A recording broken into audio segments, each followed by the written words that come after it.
है वो साफ इस बात को दर्शाती है कि कैसे भारत और चीन के सांस्कृतिक मोर्चे पर भी काफी तेजी के साथ आगे बढ़ते जा रहे हैं। यहाँ अगर हम रोम में बात करें तो रोम के अंदर कई जो भारतीय समुदाय के लोग हैं वो भी प्रधानमंत्री नरेंद्र मोदी का स्वागत करने के लिए आए हैं। जब प्रधानमंत्री नरेंद्र मोदी यहाँ करने आए हैं, कई जो इंडियन कम्युनिटी है, इंडियन डायस्पोरा है, वो प्रधानमंत्री नरेंद्र मोदी को मिलने के लिए काफी उत्सुक था। इसका कहना यह है कि पहली बार प्रधानमंत्री नरेंद्र मोदी इस पर आए हैं, तो रोम यहाँ पर आए हैं। पिछले 7 सालों में प्रधानमंत्री नरेंद्र मोदी ने कई सारे डेवलपिंग कंट्रीज है, लेकिन 21 साल यहाँ पर आते हैं और विजिट करते हैं। आप कह सकते हैं कि दिवाली इंडियन डायस्पोरा है, उनको एक तो दिवाली का त्योहार क्या देखते हैं, दिवाली बनाते दिखाई दे रहे हैं। तो यहाँ एक त्योहारी माहौल बन चुका है जब प्रधानमंत्री नरेंद्र मोदी यहाँ पर आए हैं। तो साफ तौर पर एक तरह से कई जो इंडियन कम्युनिटी के लोग हैं, जो बिजनेस कम्युनिटी के लोग हैं, स्टूडेंट हैं और प्रोफेशनल जो कि यहाँ पर काम करते हैं, वो प्रधानमंत्री नरेंद्र मोदी से उन्होंने इंटरेक्ट भी किया है। प्रधानमंत्री नरेंद्र मोदी भी उनसे काफी गर्म जोशी के साथ में बातचीत की है।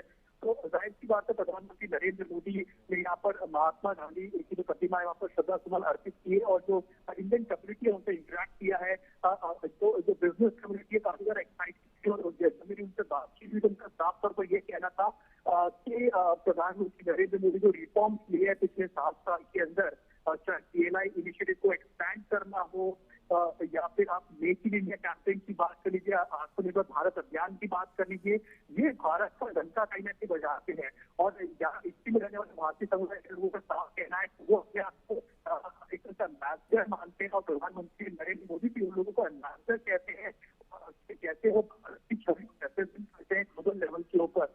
ऐसे प्रधानमंत्री नरेंद्र मोदी ने यहाँ पर महात्मा गांधी प्रतिमा पर इस तरह से श्रद्धा सुमन अर्पित किए किया। साथ साथ जो इंडियन कम्युनिटी है उनके साथ भी उन्होंने इंटरेक्ट किया है और जाहिर सी बात है इस इंटरेक्शन की जाए जो भारतीय समुदाय के लोग हैं तो वो काफी ज्यादा एक्साइटेड। पहले दिवाली अगर त्योहारी मौसम आप कह सकते हैं प्रधानमंत्री नरेंद्र मोदी के आने के बाद में यहाँ रोम किया।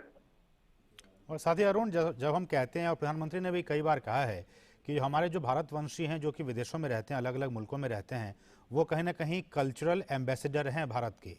और हम तस्वीरों में भी देख पा रहे हैं कि बहुत से जो भारतवंशी लोग हैं वो इस कार्यक्रम स्थल पे मौजूद हैं, बहुत से वहाँ पे लोग भारतवंशी मौजूद हैं।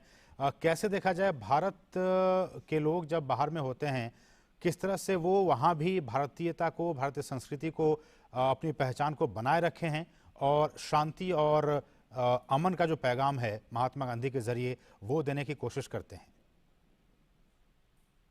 बिल्कुल, और यही बात है कि अब भारतीयों को अपनी पहचान देने की जरूरत नहीं पड़ती है। जिस तरह से भारत का नाम एक स्ट्रॉन्ग लीडरशिप की वजह से दुनिया भर के अंदर गूंज रहा है, उसका डंका समझ के अंदर रहा है। तो आपको जो इंडियन डायस्पोरा या फिर जो इंडियन कम्युनिटी जो दूसरे देशों में रहते हैं उनको अपनी पहचान बताने की जरूरत नहीं होती है।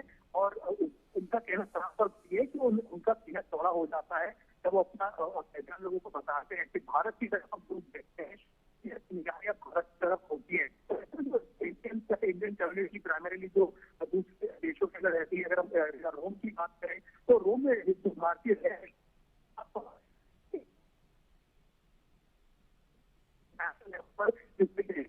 लिए जाएंगे 7 सालों के अंदर। दूसरा और कल्चर करने के लिहाज से भारत में काफी नजदीक दिखाई दी है।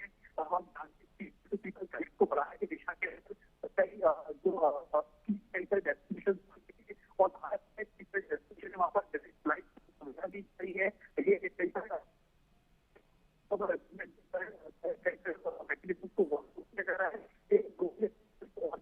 है जा सके।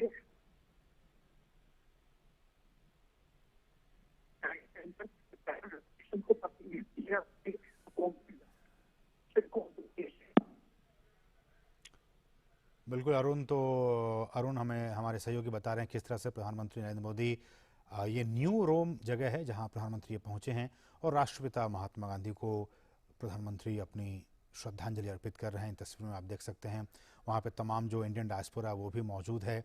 और जैसा कि प्रधानमंत्री ने खुद कई बार कहा है कि हमारे जो भारतवंशी लोग हैं, जो इंडियन डायस्पोरा है, जो कि बाहर के देशों में रहते हैं, वो कहीं ना कहीं कल्चरल एम्बेसडर हैं भारत के।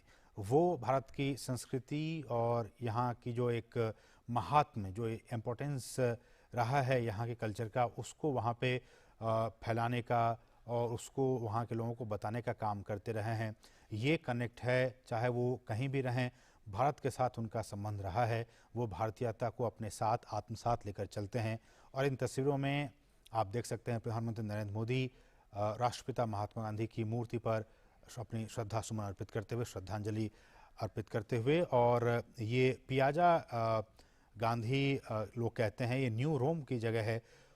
और जैसा कि आप सभी जानते हैं कि प्रधानमंत्री कहीं भी जब जाते हैं, हालांकि इससे पहले भी कई जगहों पर, विदेशी ज़मीनों पर महात्मा गांधी को वहाँ पे श्रद्धांजलि देते रहे हैं, उनकी मूर्ति का अनावरण करते रहे हैं। और 2014 की बात मुझे याद आ रही है, जब उन्होंने ऑस्ट्रेलिया के ब्रिस्बेन में गांधी की 2.5 मीटर ऊंची प्रतिमा का उन्होंने अनावरण किया था। और ये भी मुझे याद है कि उसी साल प्रधानमंत्री ने अमेरिका के वॉशिंगटन डीसी में भी भारतीय दूतावास के बाहर राष्ट्रपिता महात्मा गांधी की मूर्ति का अनावरण किया था। इसी सिलसिले को आगे बढ़ाते हुए आज न्यू रोम में महात्मा गांधी को श्रद्धासुमन अर्पित करते हुए प्रधानमंत्री, जुलाई 2015 में प्रधानमंत्री तुर्कमेनिस्तान में उन्होंने महात्मा गांधी की मूर्ति का अनावरण किया था। और 2015 की ही बात है जब उन्होंने जर्मनी के हैनोवर में भी उन्होंने एक प्रतिमा का अनावरण किया था, उद्घाटन किया था गांधी जी की प्रतिमा का। साथ ही साथ सिंगापुर में भी, और 2019 में सियोल के योनसे यूनिवर्सिटी में भी गांधी जी की मूर्ति का प्रधानमंत्री ने अनावरण किया था। और जैसा कि हमारे सहयोगी अरुण बता रहे थे कि वहाँ पे जो इंडियन डायस्पोरा है उनसे उनकी बातचीत हुई है। और इस बातचीत में बहुत सारे मसलों पे बातचीत हुई, खासकर ये कि जब प्रधानमंत्री कहते हैं कि हमारे जो भारत के लोग हैं जो कि दूसरे देशों में रहते हैं वो कल्चरल एम्बेसडर हैं, तो बहुत ही महत्वपूर्ण ये बातें और ये मुलाकातें हो जाती हैं। और जैसा कि हमने कहा कि प्रधानमंत्री बहुत ही महत्वपूर्ण कार्यक्रमों में आज उन्होंने शिरकत की।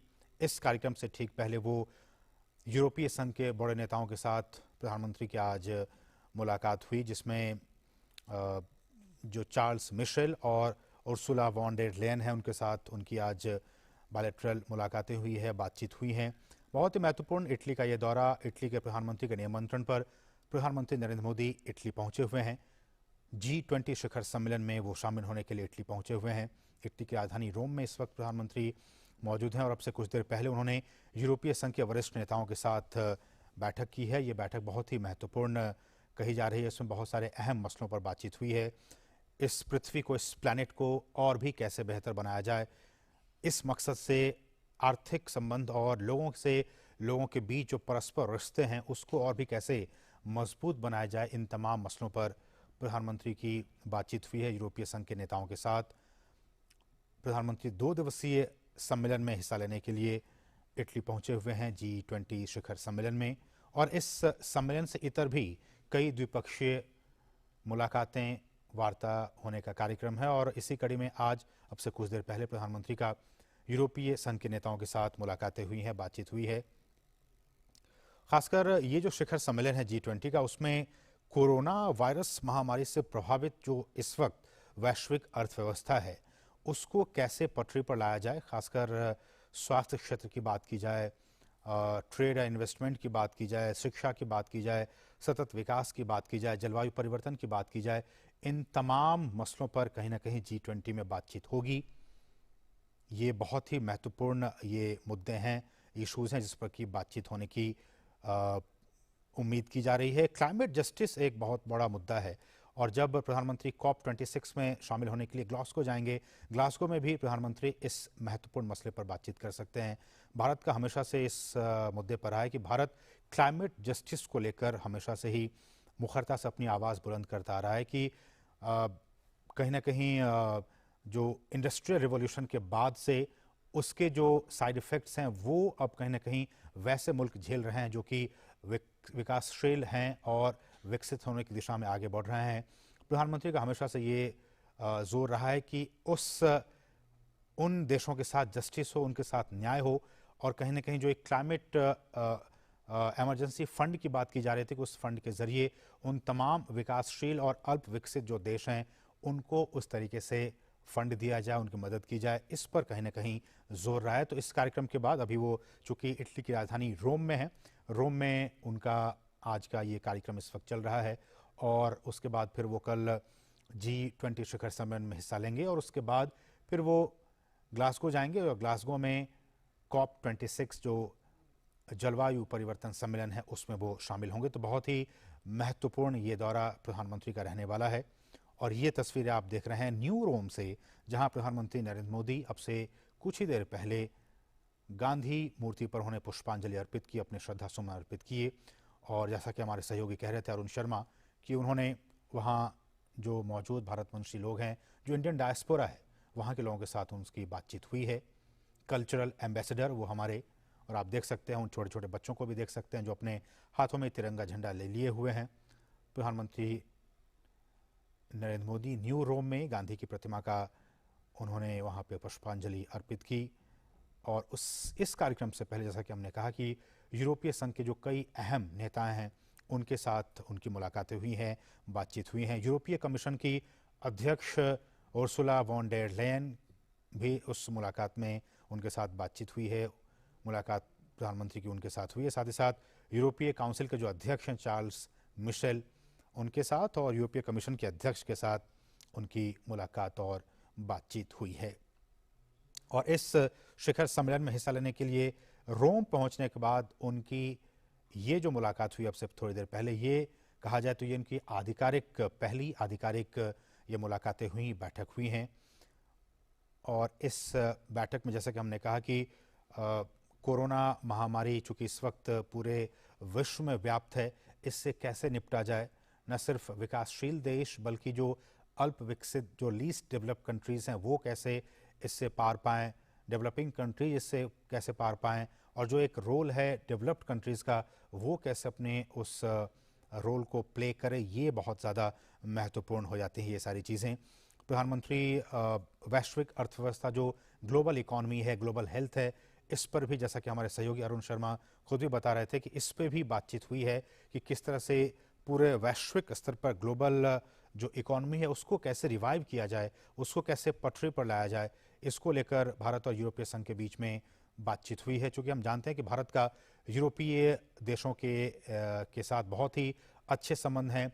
यूरोपियन यूनियन में जितने तमाम देश हैं उनके साथ भारत के बहुत ही अच्छे बायलैटरल संबंध भी हैं और साथ ही साथ मल्टीलैटरल संबंध भी हैं। जब हम ट्रेड की बात करते हैं, चूँकि हम जानते हैं कि बहुत सारी जो कंट्रीज़ हैं यूरोप की, वो भारत में यहाँ पे उनके ऑफिसेज हैं, यहाँ पे उनकी कंपनियाँ हैं, भारतीय कंपनियों के साथ वो साझेदारी के तौर पर यहाँ पे वो काम कर रही हैं वो कंपनियाँ। तो इस लिहाज से बहुत ही महत्वपूर्ण हो जाती हैं ये मुलाकातें।